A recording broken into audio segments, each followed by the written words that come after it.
Sort of to tie things together, I'd like to ask Mehdi Hassan to give us some insight into whether the media influences political discourse.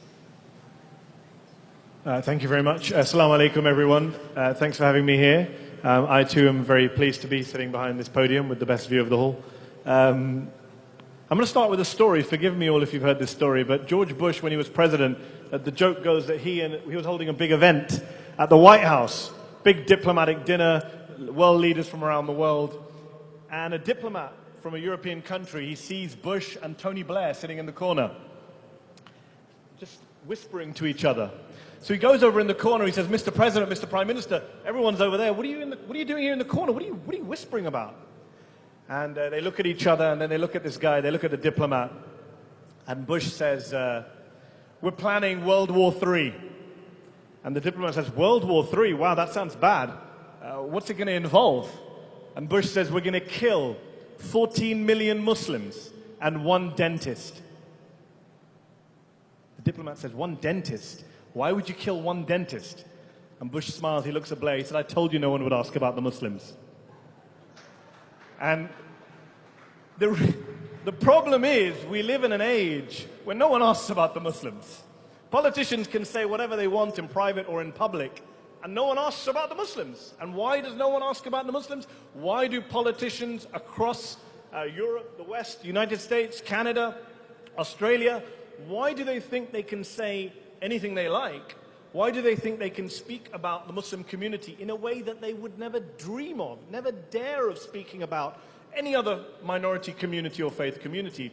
Because fundamentally, as Wajahat outlined, as Dahlia mentioned, my profession, my industry, the media, journalists have failed to hold them to account, have failed to call them out in a way they would call them out if they made racist or anti-Semitic or homophobic remarks. When it comes to Islamophobic remarks, journalists are too busy deciding whether it even exists to bother to call out a politician who says something outrageous about a Muslim institution, a Muslim individual, a Muslim act of faith. And so you have this growth now. It's a growth industry. Wajahat mentioned what's happened to the Republican Party. You know, the economist John Kenneth Galbraith, during the Bush presidency, he said, I look at George W. Bush and I yearn for Ronald Reagan. And I look at the current candidates. You look at the Ted Cruz's and the Mike Huckabees and the Donald Trumps, and you yearn for George W. Bush. Because George W. Bush went to a mosque 4 days after 9/11 in Washington, D.C. and said, Islam is peace. I did a debate in Oxford on the same motion, whether Islam is peace, and hundreds of people in Oxford University, liberals, voted no, it's not a religion of peace. So George Bush is better on that issue than a lot of people today, especially in the media industry and especially in the Republican Party. And so you have to ask this question, how will we get to this stage where journalists are not just turning a blind eye to Islamophobic discourse, Islamophobic bigotry, Islamophobic dog whistles from mainstream politicians, people who are running for the most powerful office in the world. They're not just turning a blind eye, but in many cases they're egging them on. They're inciting them. They are inciting Islamophobia and encouraging politicians to get their support, to get the support of their readers and their viewers by engaging in this stuff. And you look at politicians, there are many politicians, you look at their records, you look at someone like Newt Gingrich.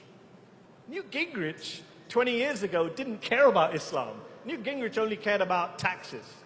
Newt Gingrich cared about cutting taxes and cutting the size of government. Today, Newt Gingrich is a man who only compared Islam to Nazism, I think, during the Ground Zero months. Because they see there are votes in it, they see there are bloggers who will write about them positively, they see that they'll get invited on Fox News. You know more than I do. In the United States, the easiest way, the most obvious way in which the media incites Islamophobia and incites politicians to go down the Muslim bashing route is on cable news, is on Fox News. You only need to look at the underdogs debate. Did anyone see the presidential candidates underdogs debate last month? What was called the kids' table debate, I believe, for those people who didn't make the main cut with the serious candidates like Donald Trump. In the underdogs debate, the Fox News anchor said to the candidates, what would you do to battle radical Islam? How far would you go? Would you monitor mosques? Of course, mosques already are being monitored, as we found in New York.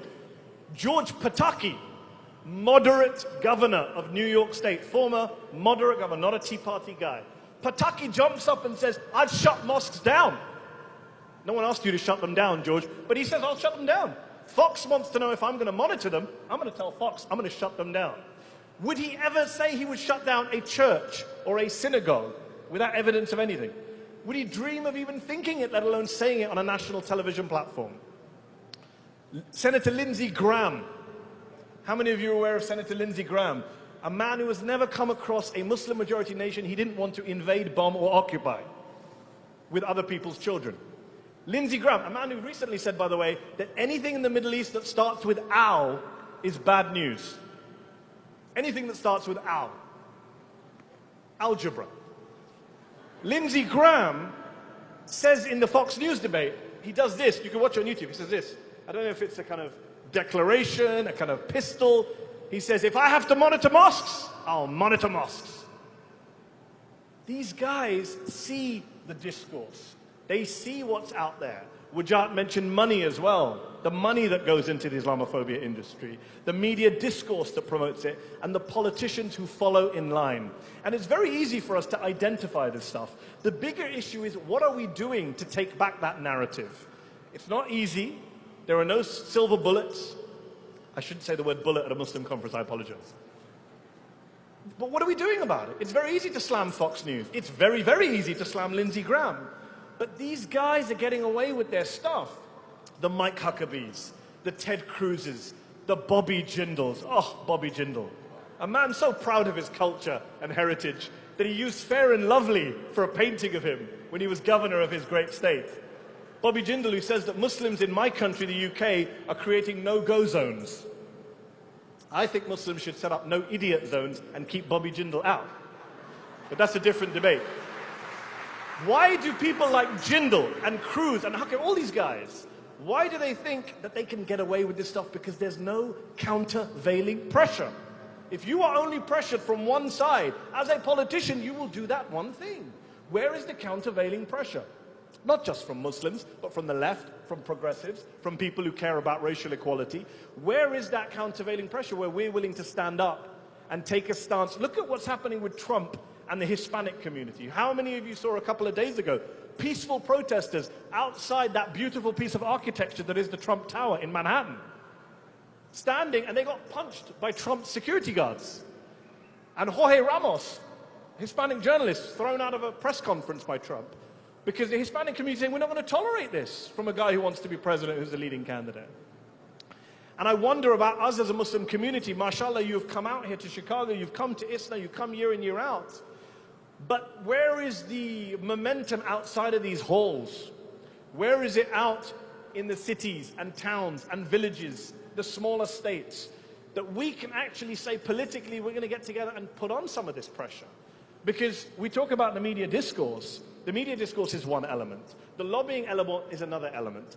We Muslims, we know this. You don't need me to tell you this. You come to these conferences, you hear this year in, year out, that these are the areas where we need to up our games.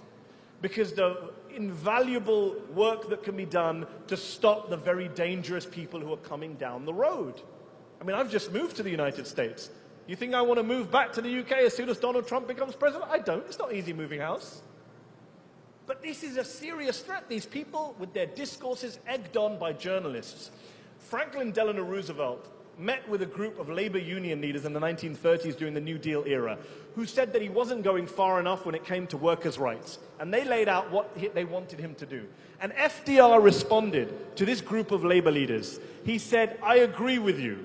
I want to do it. Now go and make me do it. Make me do it. Because there are decent politicians out there. Don't buy into that myth that all politicians are the same. Don't buy into that myth that all journalists are the same. There are decent people out there. There are non-bigoted people out there. There are people who don't agree with this toxic discourse. But maybe they're slightly afraid to take a stand. Maybe they think, if I come out as a politician, there are no votes in this. Maybe as a journalist, they think, if I come out and say this, no one's going to read my stuff. We need to be the people who are there giving support to those non-bigoted journalists, to those non-bigoted politicians and saying, we're here, we've got your back. And you know what?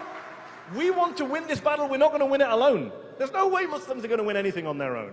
We have to build alliances and we have to get stuff done by putting the pressure on and making them do it. Thank you very much for your time.